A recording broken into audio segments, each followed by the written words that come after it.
ഒമാനിൽ പ്രഖ്യാപിച്ച പുതിയ വിസാ നിയന്ത്രണവും സ്വദേശീവൽക്കരണവും നാളെ പ്രാബല്യത്തിൽ വരികയാണ്. കൂടുതൽ മേഖലകളിൽ തൊഴിലവസരം ഇതോടെ സ്വദേശികൾക്കായി സംവരണം ചെയ്യപ്പെടും. ഒമാനിൽ കൂടുതൽ തൊഴിൽ മേഖലകളിൽ പ്രവാസികൾക്ക് പകരം സ്വദേശികളെ നിയമിക്കുകയും സ്വദേശികൾക്കായി പുതിയ തൊഴിൽ അവസരങ്ങൾ സൃഷ്ടിക്കുകയും ചെയ്യുന്നതാണ് പുതിയ നിയമം. ഗതാഗത ആശയവിനിമയ വിവരസാങ്കേതിക മന്ത്രാലയമാണ് ഇത് സംബന്ധിച്ച മാർഗനിർദ്ദേശം നേരത്തെ പുറപ്പെടുവിച്ചത്. ഇതനുസരിച്ച് ഗതാഗതം, ലോജിസ്റ്റിക്, കമ്മ്യൂണിക്കേഷൻസ്, IT മേഖലകളിൽ ഘട്ടം ഘട്ടമായി സമ്പൂർണ്ണ സ്വകാര്യവൽക്കരണം നടപ്പാക്കും. കൂടാതെ നിർമ്മാണ തൊഴിലാളികൾ, ശുചീകരണം, ലോഡിംഗ് ആൻഡ് അൺലോഡിംഗ്, ഇഷ്ടികപ്പണിക്കാർ, സ്റ്റീൽ ഫിക്സർമാർ, സ്ത്രീകളുടെയും പുരുഷന്മാരുടെയും വസ്ത്രങ്ങൾ തയ്ക്കുന്നവർ, ജനറൽ ഇലക്ട്രീഷ്യന്മാർ തുടങ്ങിയ മേഖലകളിൽ പ്രവാസികൾക്ക് വിസ നൽകുന്നത് 6 മാസത്തേക്ക് നിർത്തിവെക്കും.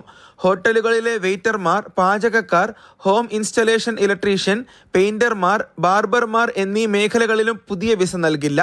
6 മാസത്തേക്കാണ് വിസ നിയന്ത്രണം. നിരവധി മലയാളികൾ തൊഴിൽ ചെയ്യുന്ന മേഖലകളാണ് ഇത്. നിലവിൽ ഇത്തരം തസ്തികകളിൽ ജോലി ചെയ്യുന്നവർക്ക് വർക്ക് പെർമിറ്റ് പുതുക്കി നൽകും. എന്നാൽ പുതിയ ആളുകൾക്ക് ഈ മേഖലകളിൽ വിസ നൽകില്ല. ഇതോടെ പ്രവാസികളുടെ അവസരങ്ങൾ നഷ്ടപ്പെടുകയും രാജ്യത്തേക്കുള്ള റിക്രൂട്ട്മെന്റുകൾ കുറയുകയും ചെയ്യും. നിലവിൽ സർക്കാർ സ്വകാര്യ മേഖലയിൽ 100 കണക്കിന് തസ്തികകളിൽ പ്രവാസികൾക്ക് തൊഴിൽ വിലക്കുണ്ട്. സ്വദേശീവൽക്കരണ തോത് പാലിക്കാത്ത സ്വകാര്യ സ്ഥാപനങ്ങളുമായി രാജ്യത്തെ സർക്കാർ സംവിധാനങ്ങൾ ഒരു ഇടപാടും നടത്തില്ലെന്ന് തൊഴിൽ മന്ത്രാലയം ഉത്തരവിൽ വ്യക്തമാക്കിയിരുന്നു. പുതിയ ഉത്തരവ് നടപ്പാക്കാത്ത കമ്പനികൾക്കും സ്ഥാപനങ്ങൾക്കും എതിരെ നടപടിയുണ്ടാകും. Mathrubhumi news, Muscat.